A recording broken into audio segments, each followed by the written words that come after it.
I saw this stat earlier today that SMU is returning 7 starters on offense from last year, and that places them third in the ACC. And, that's a really good stat. It's something that a lot of people go off of when it comes to projecting what a team is going to look like year over year. But is that always a good thing, though? Let's talk about that on this bonus episode.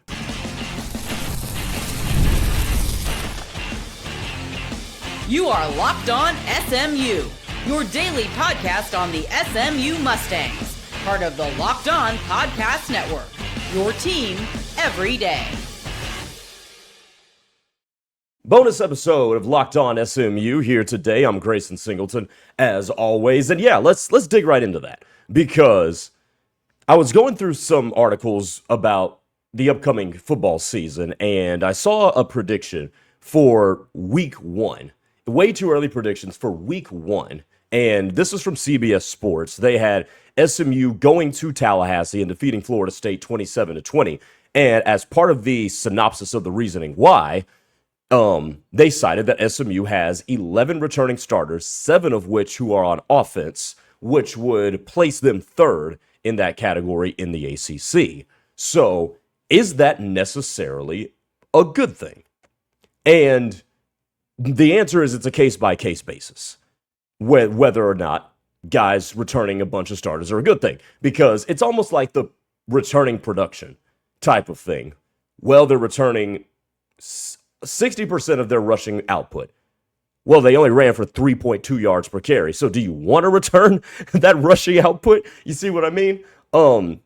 But for SMU, they are returning 7 starters on offense. And you look at the ones that they're returning, right? Kevin Jennings, the quarterback, obviously leads that off.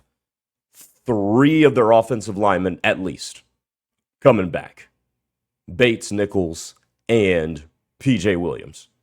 You think of a guy, like, I don't know if Jalen Cooper classifies in this one. I'm not sure who exactly they're classifying as starters, because none of the tight ends are coming back. I guess Ymir Knight is coming back as well. But even if you put Jalen Cooper, who did start some games while Jordan Hudson was out of the lineup last year, even if we want to count him, you look at it and say, wait a minute, SMU returning all those starters is a pretty good thing. I think SMU returning those starters is pretty good, because it's all a case-by-case basis, right? Because the Mustangs last year won 9 games. They were 9-4. And you're returning a quarterback who played pretty well, and I think is still on an ascending trajectory in terms of his opinion around the country, in terms of how he ranks among his quarterbacking peers. So Kevin Jennings, if he's one of those guys, you're saying, okay, cool.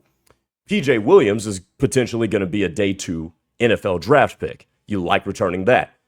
Addison Nichols and Josh Bates have played very well on SMU's offensive line, so you get the continuity there. You like that. Ymir Knight, I think, is a guy who is going to be one of Kevin Jennings' go-to guys and is a sure-handed wide receiver who can go up and make plays and also is crafty around the middle of the field. I like returning him.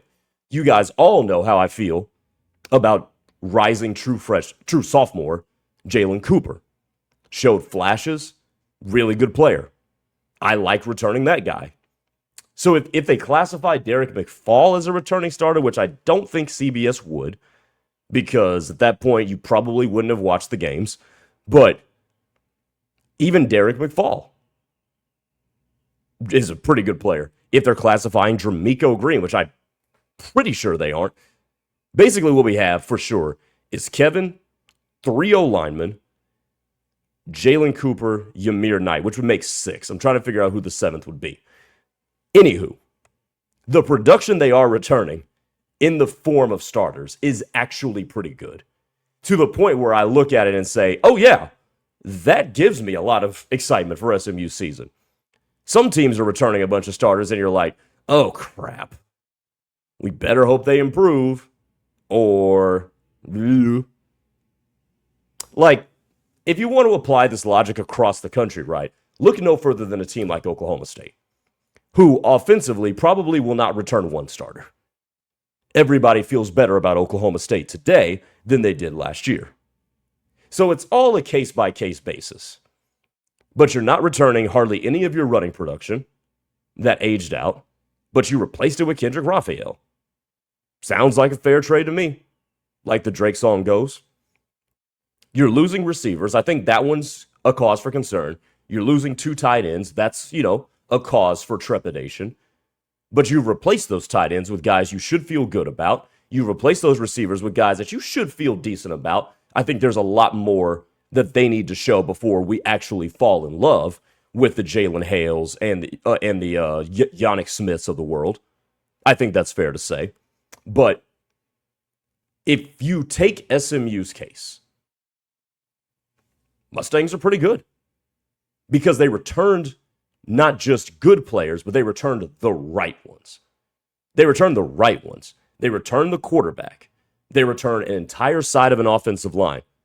That is good. That, to me, if I just left it right at that, and I took out Ymir Knight, and I took out Jalen Cooper, if I just left it at, you're returning the quarterback and center guard tackle on one side of the line, that's an excellent foundation.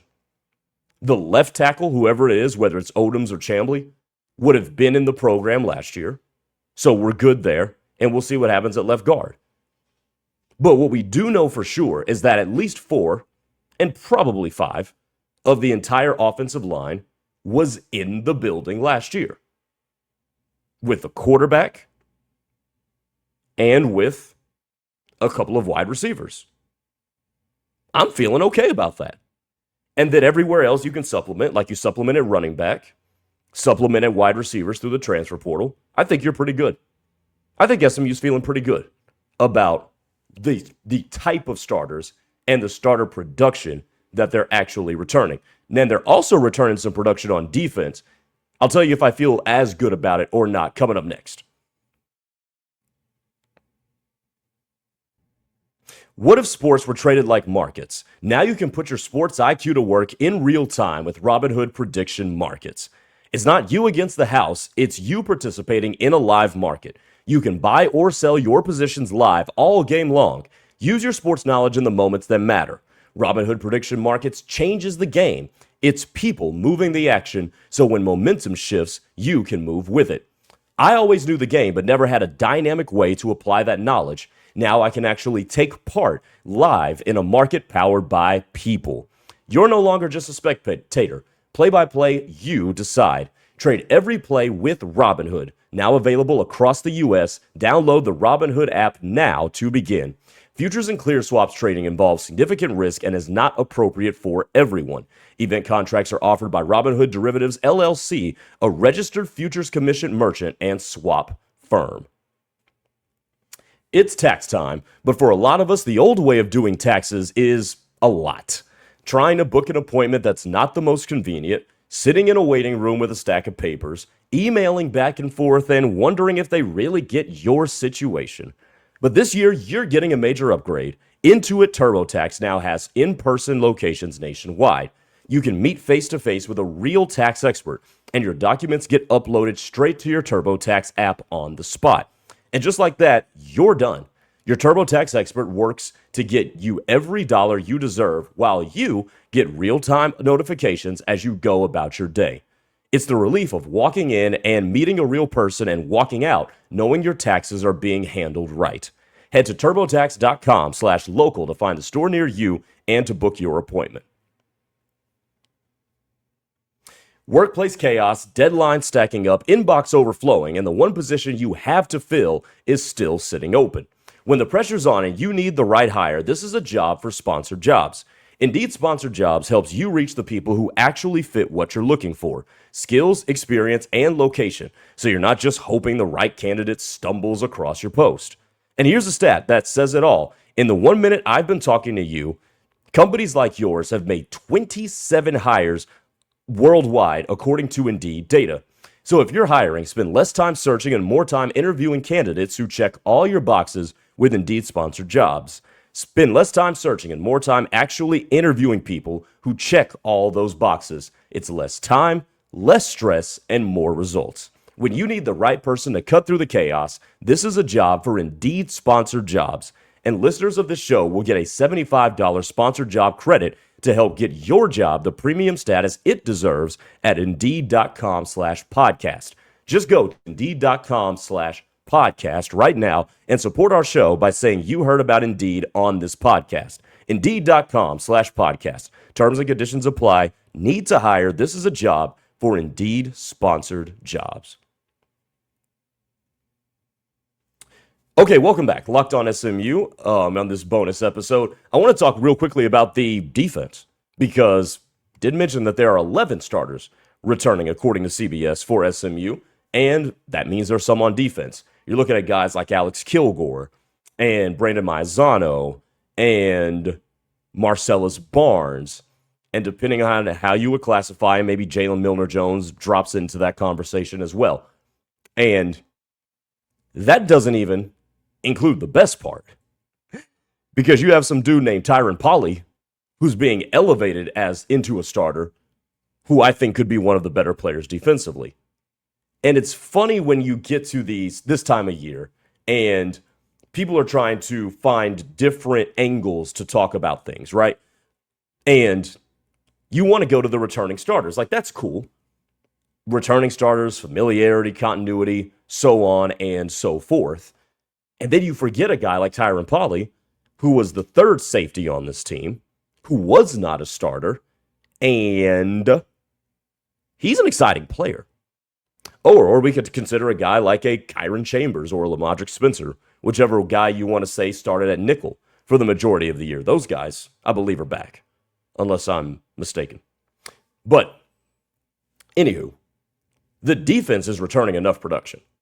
Now, if you want to get into the real nitty-gritty of it, there is a loss of a lot of production, which we talked about in the main episode earlier this morning. By the way, go ahead and check that out. But all the sacks that they lost. SMU only returns 1 sack from a year ago. But if you talk about the pieces that produced last year that are returning, Alex Kilgore was banged up last year, but we think he's going to be a good player. Brandon Maizano was one of my breakout guys from last year, and I know I'm not breaking any news to anybody about that. Marcellus Barnes, talked about how I felt about him in the earlier episode. I think he can be a true number one corner in the ACC, or for an ACC team, shall I say. I think he's going to be your number one guy. And then Kyron Chambers and Lamadrick Spencer. We'll see what ends up with them. Obviously, Jarvis Lee will likely be your nickel, the transfer from USF. But it seems as if SMU, is falling in the right side of how do I say this? It's falling in the right side of returning starters. Because sometimes you can return a lot of starters and you don't feel great about them. Or sometimes you can return no starters and feel better about your team. And then in SMU's case, you return some starters, not a heck of a lot, but enough, and you feel good about them. You're returning good production. And I think offensively and defensively, that was needed. They did not need to return kicker production from last year because the kicking game wasn't good. They went out and got another kicker in the transfer portal, and a pretty good one at that. So I think the Mustangs, in terms of roster construction compared to from this year to last year, whether it's graduation or whether it's guys departing, they kept a hold of all the guys they needed to keep a hold of. Now, there were some guys that you would have liked to see back. Me personally, I thought DJ Warner was a guy that could really impact SMU this year had he come back. Didn't happen. Chris Johnson Jr. on the offensive side was a guy that I thought could have helped SMU. Didn't happen. He's at Clemson. So, all that to say, when it comes to the 11 starters that SMU is returning, you're returning good ones. You're returning good starters. And there are two sides to that coin. And the Mustangs are on the right side of that coin, whether you believe that side is heads or tails. And SMU, I think, is going to be better for it here in 2026. All right, that'll do it for this episode. A little quick thoughts here at the end of the day. Make sure you tune into tomorrow's episode where we will talk about one position room in particular, that was a requested segment, as well as, is Rhett Lashley an underrated coach in the world of college football? We'll talk about that tomorrow. Until then, take it easy, everybody. I'm Grayson Singleton. Have a good night.